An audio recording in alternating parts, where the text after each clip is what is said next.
got a big topic to cover today, and probably not enough time. So I'm going to go straight in with the first question.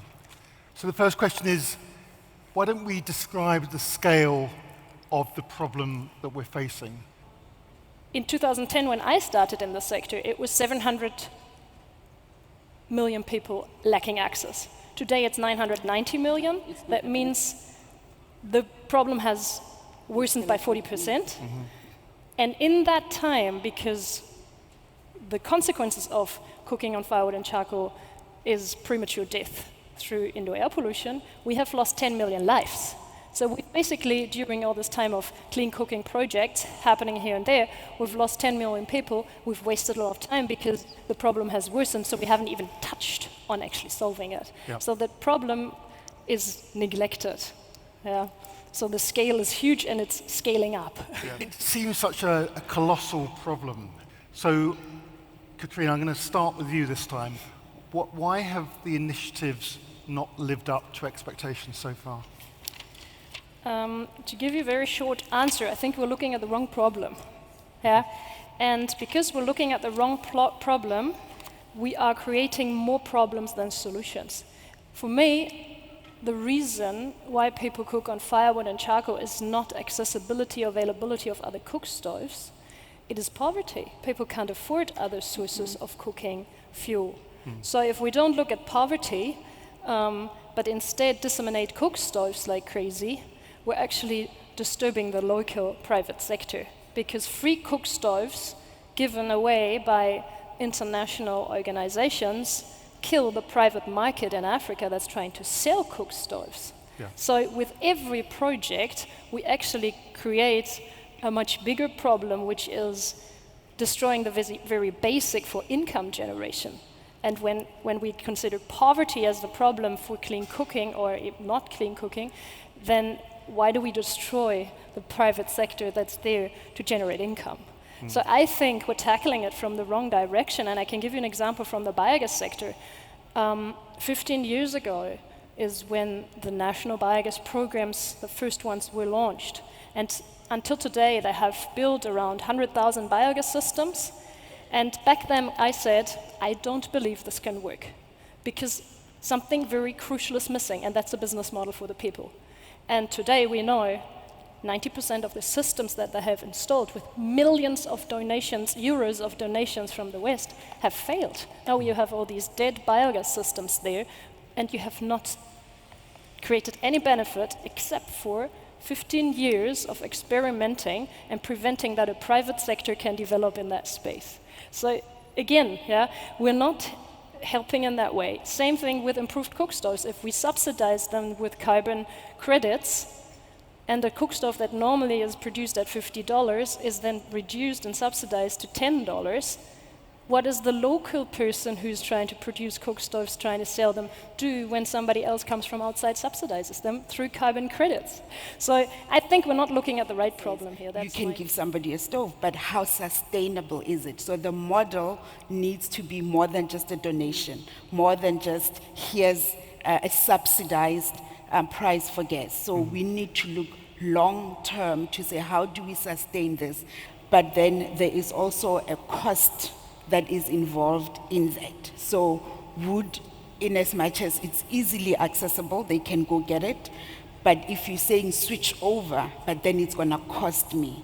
So, and the communities that we're speaking to are marginalized. So how do you see this issue? Is it a lack of knowledge about new ways of cooking, or is it something more fundamental than that?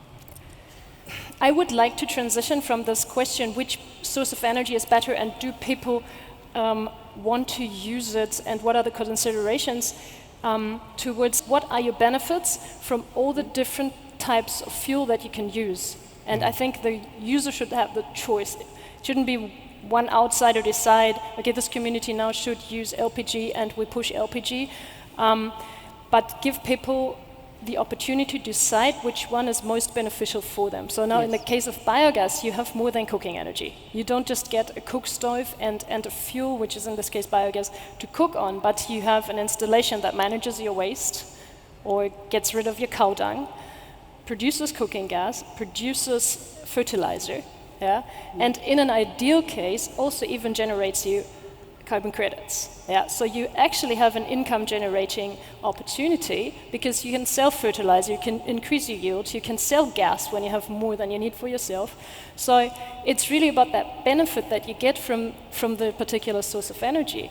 And if we communicate that on one side and on the other side make it possible for people to understand and then utilize this benefit or this opportunity, then we can convince people even of things that they might be scared of or don't want to change to because of tradition, right? But I think money talks, and the next question I've got for you is, what is going to be the cheaper solution for the consumer? So, Katrin, with biogas, is that going to be cheaper for the consumer or not? If you have a biogas system, the fuel doesn't cost you anything, yeah? Okay. But you have an upfront cost. Okay. So it's really about how do we finance that installation, and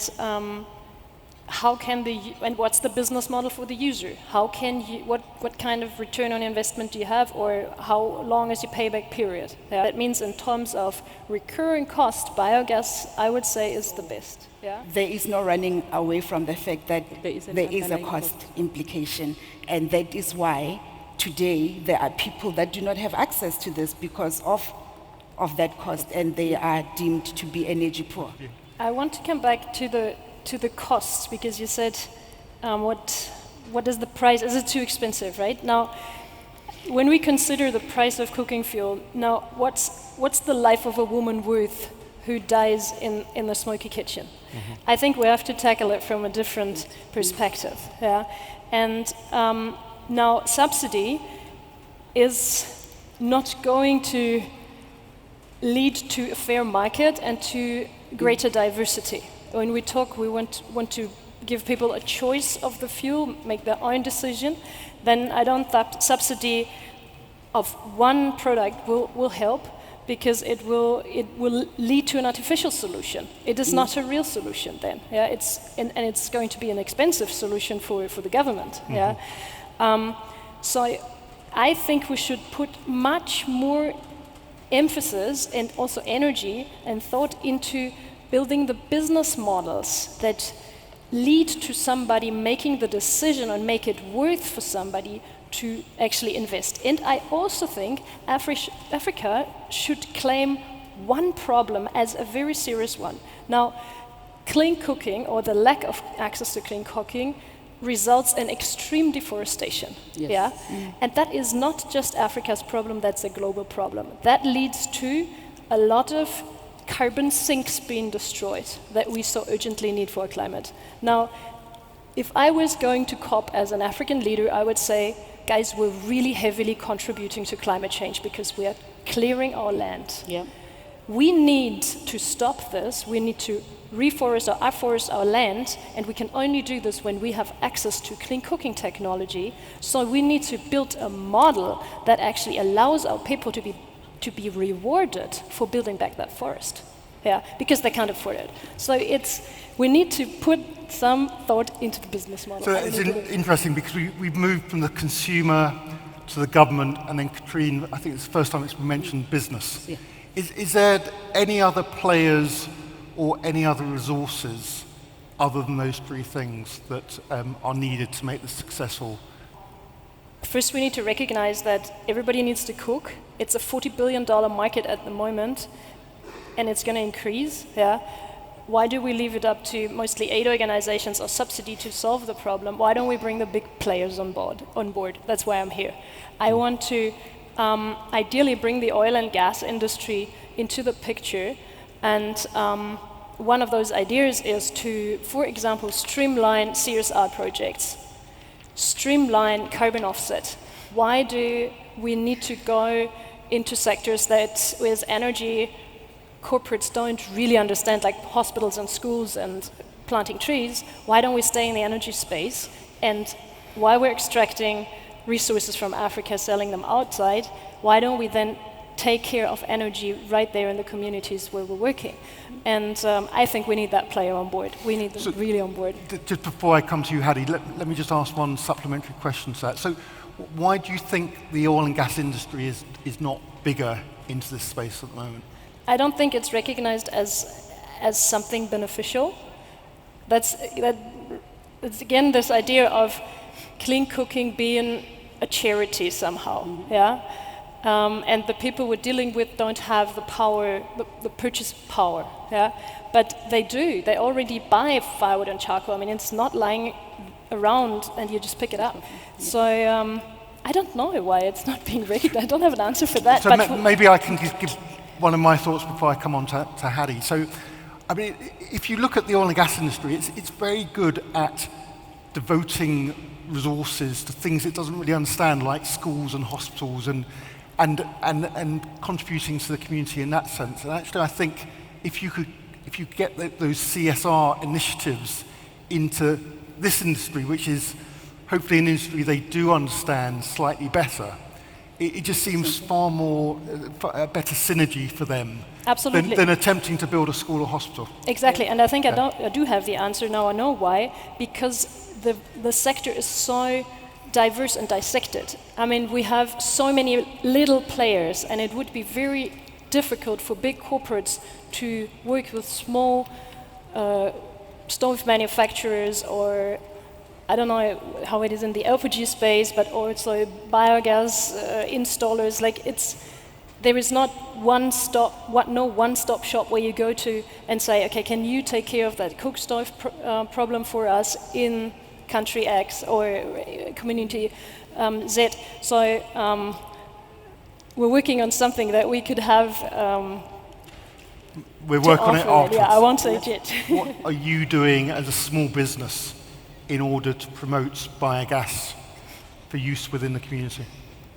Yeah, thank you, Mike, for that question. It's a very important one at the end. And I want to say, yes, we are a small company, B Energy, when providing biogas technology for the last 10 years, and we're working with distributors across the continent. And the experience shows that no matter how good your technology is, because we work without aid money, the best fundraiser wins in Africa. It's not the best competitor in terms of technology, service, whatever you have, but it's the best fundraiser, either somebody who gets the bigger aid project or serves the bigger aid project, or who gets the carbon finance. Mm-hmm. And that is typically not the African entrepreneur on the ground, but it's the bigger international companies. And I can tell you I'm sick of this. Yeah, it makes business extremely tedious. And of course, I mean, we both are from Europe. We know that this kind of strategy is not allowed in Europe. We have competition law, we have anti-dumping regulations. Nobody comes in from outside and gives away stuff for free. I mean, this kills your market, that kills your economy. Yeah. And as a company, to sell biogas technology without this external random funding, it is extremely difficult to exist, and I have to say I'm about to give up, but... Well, don't give up. I'm not giving up that easily. I'm building an organization that is going to tackle all of these problems at once, because we're building the Uber of clean cooking, yeah? A platform, a Pan-African platform, where we not only set out to repair all the failed biogas systems as the quickest, easiest, and cheapest thing to do. Just repair what's already there, make it work, and then give people an opportunity to earn money with it. Yeah, but we want to be the one-stop shop for everyone in the cooking energy space to, first of all, promote their technology, make it available and accessible, and trade whatever products they harvest from that, yeah? Be it slurry, be it fertilizer, be it gas, be it carbon credits. And if we can also be the trade platform for carbon credits that we can then sell, for example, to the oil and gas industry that's working in Africa, we can bring everyone together. So this initiative is currently called BiogasUnite, because we really want to unite, but I think we have to change the name, because I want to include my sisters from the LPG business, and so many other people we've talked to here see a need to really also modernize this whole idea of clean cooking. Why is it so stuck? So we need I mean, the one thing I take away is that this is just perfect for the oil and gas industry to grab hold of, to promote, and to actually possibly get carbon credits back from it. So it's a way that the oil and gas industry can diversify away from this traditional of just building schools and hospitals into something it really knows and it can benefit from in terms of carbon credits. So, and then the last opportunity, Katrin, for you to leave your final thoughts with the audience today. I think we all agree that cooking technology is not something that we should support or get into out of pity or compassion for the people, but out of understanding of the benefits. And we just have to value what we can do by changing that. So we need, I'm convinced of a good business model, and rethinking those benefits and giving them a value. And that must be on a large scale, on a Pan-African scale, ideally, if I can dream. So let's talk with everyone who's in the room and interested in really investing in it, because we've done the calculations, we know the numbers, what you can get out of it, talking of clean, of carbon credits, right? A biogas system creates or gains a lot of carbon credits because you save the trees, the fertilizer and so on, So there is a health benefit, a climate benefit and a financial benefit. So if we combine those three, we should really not be blind to see the actual monetary benefit. So, it needs a second thought, a very good thought about the benefits. Thank you very much.